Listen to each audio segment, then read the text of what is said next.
रसूलों के अमाल उसके दूसरे बाब की पहली 4 आयत।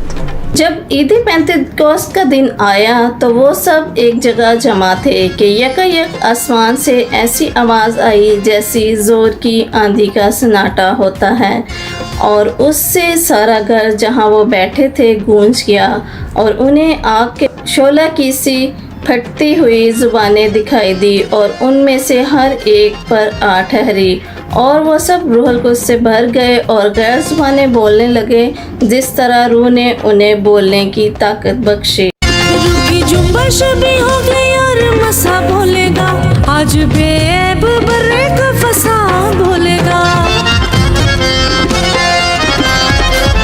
रूह की जुम्बश भी हो गई और मसा बोलेगा, आज बेऐब बर्रे का फसा बोलेगा।